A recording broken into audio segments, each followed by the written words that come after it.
औज़ुबिल्लाहि मिनश्शैतानिर्रजीम बिस्मिल्लाहिर्रहमानिर्रहीम। अस्सलाम वालेकुम नाज़रीन, रतास हुसैन एक्सप्लोरर चैनल के साथ मैं हूं आपका मेज़बान रतास हुसैन। और नाज़रीन, आज मैं जिस जगह पे मौजूद हूं उसके बारे में मैं आपको बताता चलूं। ये तकरीबन बहावलपुर से कोई तकरीबन 260 किलोमीटर का फासला है। इस जगह का अमरूका नामी गांव है यहाँ पे करीबी, और ये इंडिया के बॉर्डर के करीब ही हम इस वक्त मौजूद हैं। यहाँ पे जो ख़ास चीज़ मैं आपको दिखाने के लिए लेके आया हूँ, अगर चोलिस्तान के किलों की हम बात करें तो उसमें एक ऐसे किले का जिक्र भी है जिसके बारे में बहुत सारे कम ही लोग जानते हैं। उस किले का नाम है किला फतेहगढ़। तो आज मैं यहाँ पे अमरूका के करीब इस इलाके में जहाँ पे मौजूद हूँ मैं, ये जगह मेरे पीछे थोड़े से फासले पे एक फतेहगढ़ नामी गांव भी है, जो कि इस किले के नाम की मुनासबत से यहाँ पे उसका रखा गया था नाम। और ये मेरे पीछे जो आसार आपको दिखाई दे रहे हैं, ये वो मकाम है जहाँ पे किसी ज़माने में किला फतेहगढ़ हुआ करता था। आज वो किला फतेहगढ़ यहाँ पे बिल्कुल मिट्टी का ढेर बन चुका है। हकीकत में जिसको कहना चाहिए मिट्टी का ढेर बन चुका है, लेकिन फिर भी जिस हालत में भी है, मेरी ये कोशिश होती है कि आप लोगों को वो तमाम मकामात दिखाऊं तारीख, जिनका तारीख़ी हवालों से किसी न किसी दौर में वो मशहूर रहे हों। तो आज मैं आपको किला फतेहगढ़ वाली जगह पे लेके आया हूँ, और यहाँ पे अब किले के सिर्फ आसार ही बाकी रह गए हैं। लेकिन जिस तरह भी है, चलें मैं आपको चल के इसका एक मुख्तसर विज़िट कराता हूँ। तो आइए चल के देखते हैं ये तारीख़ी किला फतेहगढ़। अब फतेहगढ़ तो नहीं कहना चाहिए, फतेहगढ़ किले के आसार वाली जगह। तो आइए चल के देखते हैं, ये जो कि मौजूद है अमरूका नामी गाँव के करीबी। क्या है नाजरीन, किला फतेहगढ़ अमरूका का जो रेलवे स्टेशन है वो तकरीबन यहाँ से 24 किलोमीटर के फासले पे है। और ये अमरूका रेलवे स्टेशन से शुमाल मगरब की जानब ये किला इस जगह पे वाक़या था किसी ज़माने में। और इस कच्चे किले की बैरूनी जानब पुख्ता ईंटें नस्ब हुआ करती थी, जबकि किले के ऊपर तारीख़ में बताया जाता है कि तोपें भी नस्ब थीं। यहाँ पे एक कुआँ किले के अंदर और 2 इसके बाहर हुआ करते थे। और इसके अलावा बारिश का पानी जमा करने के लिए यहाँ पर एक तालाब भी तामीर किया गया था। ये इलाका गोरदियाना जो था ये कहलाता था यहाँ पे, उसमें ये किला फतेहगढ़ को नवाब बहावल ख़ान सानी ने तामीर करवाया था, और उसने अपने वालिद मरहूम फ़तेह ख़ान के नाम पर इस किले का नाम फतेहगढ़ रखा था। और अब इस जगह पे आप देख सकते हैं कि किले की बाक़ियात के कुछ आसार मौजूद हैं। मज़ीद आगे चल के मैं आपको इसके जो बुर्ज हैं वो जगह भी दिखाऊंगा, वहाँ पे भी पुख्ता ईंटें आपको लगी हुई दिखाई देंगी। और उसके साथ साथ किले की जो बुनियादें हैं वो भी मैं आपको आगे चल के इस वीडियो में दिखाऊंगा। तो इंशाल्लाह आपको मज़ीद आगे चल के भी मैं ये मालूमात फ़राहम करता हूँ। ये आप देख सकते हैं कुछ जो इसकी ईंटें हैं पुख्ता, उनके यहाँ पर बाक़ियात आप देख सकते हैं। ये एक तारीख़ी किला था जिसके अब सिर्फ़ नामो निशान जो हैं वो बाकी रह गए हैं। ये आप मुलाहिज़ा कर सकते हैं। ये किला नाजरीन जब यहाँ पे अंग्रेज़ एजेंसी के वक्त से पहले तक अरबानी और दाऊद पोतरा सरदारों की तहवील में रहा है। और ये बताया जाता है कि इस ख़ानदान के लोग जो थे किले के कुर्बो जवार में आबाद रहे हैं, लेकिन अब किले के इर्द गिर्द कहीं पे भी कोई आबादी के करीब आसार नहीं है। ये आप मुलाहिज़ा कर सकते हैं, चारों तरफ वीरानी यहाँ पे आपको दिखाई देगी। और मैं यहाँ तक बहुत मुश्किलों से पहुँचा हूँ, खेतों में से और समझो कि कच्चे पक्के रास्तों में से ढूंढता तलाश करके इस जगह तक बहुत मुश्किलों से पहुँचता हूँ। तो आगे चल के मज़ीद मैं आपको इसका विज़िट करवाता हूँ। जी। अच्छा, ये नाजरीन यहाँ पे अब जहाँ पे मैं आपको बता चुका हूँ कि किला फतेहगढ़ पे जहाँ पे किला फतेहगढ़ होता था, अब तो ज़ाहिर है उसके ये मिट्टी के सिर्फ आसार ही रह गए हैं। बाकी यहाँ करीबी गांव है फतेहगढ़, इसी किले की मुनासबत से उसका नाम है। तो ये बुज़ुर्ग जो है इसी फतेहगढ़ जो गांव है उसके रहने वाले हैं। और इस वक्त हम मौजूद हैं फतेहगढ़ किला जहां पे था उसके मौके वाली जगह पे मौजूद हैं। तो ये भी मेरे साथ यहाँ पे अब तशरीफ़ लाए, और इन्होंने अपने बुज़ुर्गों से सुना था कि यहाँ पे इस मौके जगह पे किला फतेहगढ़ हुआ करता था। तो आइए इनसे भी मज़ीद चल के हम इस बारे में गुफ्तगू करते हैं। अस्सलाम वालेकुम जी। भाई आपका नाम क्या है जी? मोहम्मद बूटा साहब। तो अच्छा, आप यहाँ फतेहगढ़ के रिहायशी हैं जी? हाँ, ये नाल रहायशी हैं भाई, फतेहगढ़ के। अच्छा, तो यहाँ आपने अपने बुजुर्गों से क्या सुना था किले के बारे में? बस इन्हें किला ही सुना था, किला होंदा सा। अच्छा, फतेहगढ़ किला एक किला बजदा है। अच्छा, एक किला होंदा सी इत्थे? पिंड भी किले दे। अच्छा पिंड का नाम ही इस किले के नाम से रखा गया सी ए पूरे इलाके लेकिन थोड़े बुजुर्गों तो सुने जी हाँ सुने अच्छा जी अपनी जिंदगी तुसी ये किला नहीं देखा नहीं देखे अच्छा जी ठीक है ये नाजरीन ये बुजुर्ग वहाँ पे एक सामने जो दरख्त नज़र आ रहे हैं वहाँ पे ये बस्ती है उसी बस्ती के ये रिहायशी हैं और ये पूरी जो जगह आपको नज़र आ रही है वही किले की जगह है। सबसे पहले मैं यहाँ आपको दिखाता चलूँ कि उसकी जो ईंटें थी अभी भी यहाँ पे आपको उनके जो टुकड़े हैं कुछ बिखरे हुए वो भी यहाँ पे दिखाई दे रहे होंगे और ये देख सकते हैं आप पुख्ता ईंटें हैं कुछ जो इर्द गिर्द के इलाके में यहाँ पे फैली हुई हैं उसकी दीवारों की। ये सामने आप देख सकते हैं ऊंची जगह यकीनन यहाँ पे उसका दमदमा होता होगा किले का जो कि वक्त के साथ साथ ऐसा ऐसा याद माजी बन गया। यहाँ पे भी कुछ आपको आसार दिखाई देंगे। ये पुख्ता ईंटें देख लें बिल्कुल पुख्ता ईंटों के ये देख लें आसार हैं यहाँ पे ये देख लें बारीक जो ईंटें होती थी किले में इस्तेमाल होती उसी के ये आसार हैं यहाँ पे ये पूरे एरिया में जो कि बिखरी हुई आपको दिखाई दे रही होंगी। ये यकीनन किले के दमदमे थे। यहाँ पे ये देखें एक और बारीक ईंट मैं आपको दिखा दूँ ये देख सकते हैं किस कदर ये बारीक टाइल है। ये नीचे इस पे गालबन मट्टी वगैरह कुछ जम चुकी है ये मैं आपको दिखा दूँ। ये देखें ये बारीक टाइल जो उस किला फतेहगढ़ के तामीर में इस्तेमाल हुई थी लेकिन अब उस किले का कोई भी आसार नहीं है। जबकि अगर मट्टी के हम हिसाब से गौर से देखें तो ये सामने दरख्त नज़र आ रहे हैं ये सारे किले के अंदर वाला हिस्सा था। इस तरफ को चल के मैं मज़ीद आपको दिखाता हूँ। जगह जगह जो ईंटें हैं वो यहाँ पे पड़ी हुई दिखाई दे रही हैं। यकीनन ये किला भी उसी तरह दीगर किलों की तरह होगा। ये छोटा सा किला था कोई ज़्यादा बड़ा किला नहीं था ये एक छोटा सा किला था और यहाँ से हम यूँ भी कह सकते हैं कि उस दौर में रियासत भावलपुर का ये एरिया था क्योंकि दूसरी जानब जो था हिंदुस्तान है और ये पहला अगर देखा जाए इस साइड से तो ये फतेहगढ़ किला जो था इस जानब से अमरूका वाली जानब से ये पहला किला था। चोलिस्तान का किला भी हम इसको कह सकते हैं। आज भी आप देख लें कि यहाँ पे इस कदर आबादी नहीं है।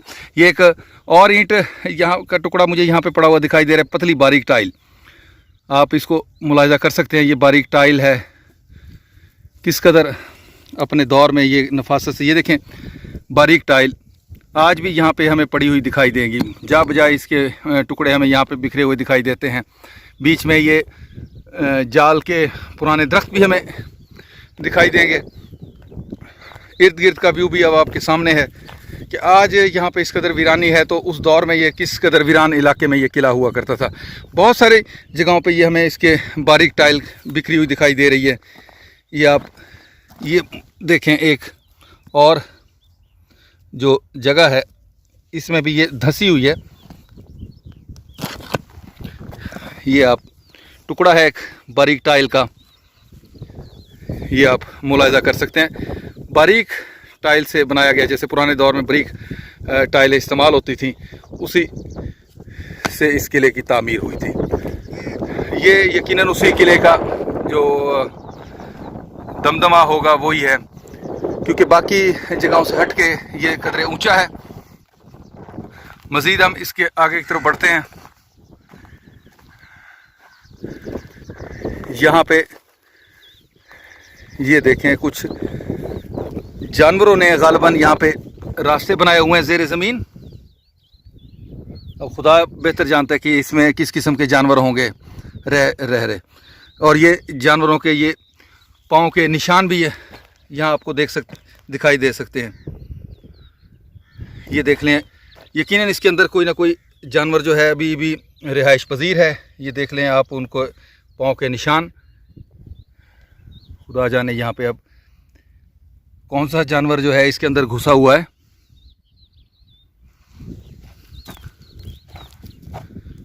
देखते हैं कोई पत्थर वगैरह मार के कि क्या चीज़ निकलती है इसके अंदर से।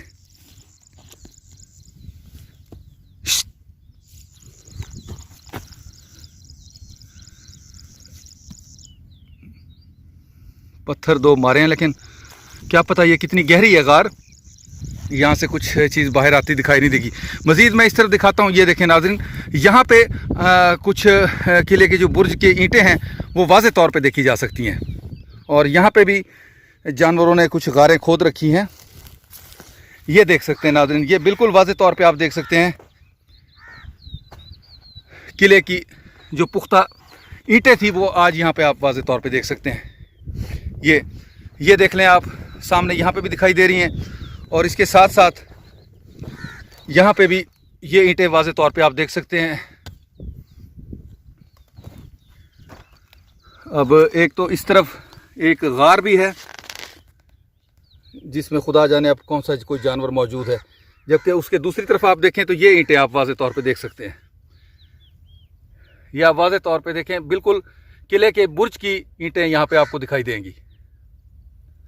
और इसके साथ साथ मज़ीद यहाँ पे भी मैं आपको दिखाता चलूँ।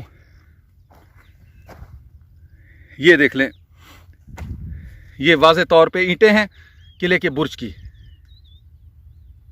जिनको आप मुलाहिज़ा कर सकते हैं। और यहाँ पे भी जानवरों ने, कुछ जंगली जानवरों ने गारें खोद रखी हैं, इस तरफ भी और इस तरफ भी। मज़ीद दूसरी जानब चलते हैं।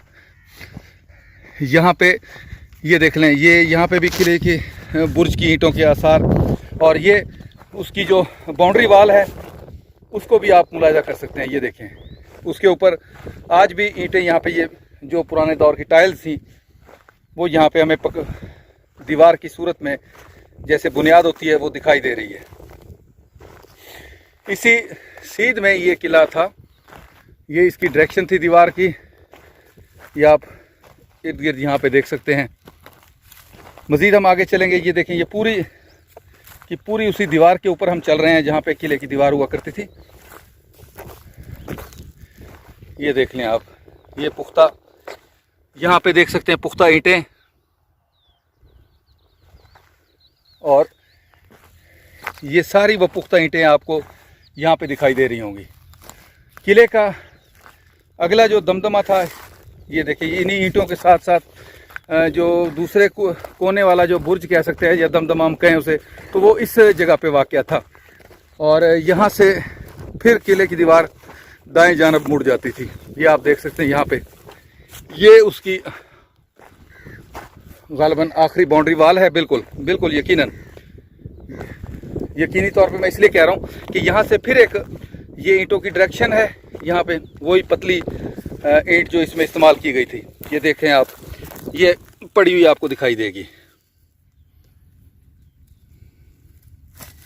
ये देखें, वही पतली ईंट टाइल। और फिर यहाँ से आप मुलाहिज़ा कर सकते हैं इसी डायरेक्शन में यही टाइलें इस सीध में जा रही हैं। बहुत चौड़ी ये दीवार है, देख सकते हैं आप किस कदर ये चौड़ी बुनियाद के आसार यहाँ पे दिखाई दे रहे हैं आपको।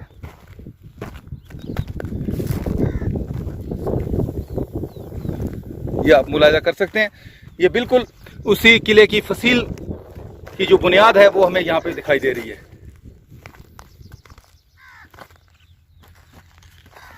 ये आप पूरी की पूरी ये देखें जो टाइलें हैं वो इस सीध में चल रही हैं। और यहाँ पे ये देखें कुछ ईंटें जो थी जुड़ी हुई आपस में, वो भी हमें यहाँ पे पड़ी हुई दिखाई दे रही हैं। ये देखें आप, बहुत सारी टाइलें हैं जो आपस में जुड़ी हुई हैं।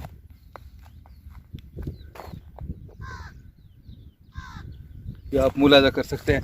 और ये देखें पूरी ये किले की जो फसील की बुनियाद है इस सूरत में ये चलती हुई आगे की तरफ जा रही है। ये पूरी देख लें, पूरी की पूरी इस एरिया में हमें ये दिखाई दे रही हैं टाइलें बिखरी हुई हैं एक सीध में जो उसकी बुनियाद थी।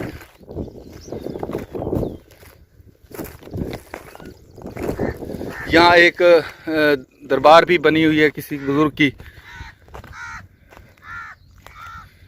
लेकिन अब ये इस दरबार पे आप देख सकते हैं वाज़े तौर पे कि ये आज के दौर की ईंटें हैं, जबकि किले की जो बुनियाद है वो पुरानी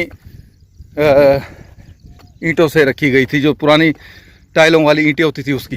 और किले का जो अगला बुर्ज है वो इस जगह पे हुआ करता था। ये मैं आपको मज़ीद दिखा देता हूँ। ये आप मुलाहिजा कर सकते हैं यहाँ पे। ये किले का अगला बुर्ज था। ये सारी ईंटें जो बिखरी हुई हैं वो चौड़ाई की सूरत में, ये किले का अगला बुर्ज। और यहाँ से एक बार फिर किला इस डायरेक्शन में चला जाता था। नाजरीन, आज मैंने आपको इस इंडिया के बॉर्डर के पास जो गांव है अमरूका, और फिर अमरूका से आगे जो है फतेहगढ़ किला जहां पे मौजूद होता था, इसका मुख्तसर विज़िट करवाया। और इजाज़त लेने से पहले मैं एक बार फिर आपको इसका किले का सेंटर भी दिखा दूं। ये उसका मरकज़, ये उसका मरकज़ी हिस्सा है किले का। यकीनन यहाँ पे बहुत सारे कमरे होंगे किसी दौर में, लेकिन अब किसी भी कमरे का कोई आसार बाकी यहाँ पे हमें नहीं दिखाई देता। तो नाजरीन, वीडियो के इख्तिताम से पहले मैं आप लोगों से रिक्वेस्ट करूंगा कि मैं आप लोगों के लिए इतने दूर दराज के सफ़र करता हूं और आप लोगों के लिए ऐसे ऐसे तारीख़ी मकामात की तलाश में रहता हूं जो इससे पहले आप लोगों ने नहीं देखे होते। तो मेरी वीडियो अगर पसंद आया करे तो मेरी वीडियो को लाइक ज़रूर किया करें। चैनल अगर सब्सक्राइब नहीं किया तो चैनल को भी सब्सक्राइब ज़रूर करें। और मेरी हौसला अफजाई के लिए अगर कमेंट्स करेंगे तो मुझे मज़ीद खुशी होगी। इसके साथ ही मैं आप लोगों से इजाज़त चाहूँगा। फिर इंशाल्लाह किसी और तारीख़ी मकाम पे आप लोगों से मुलाकात होगी। तब तक के लिए इजाज़त। अल्लाह हाफिज़। खुदा पामान।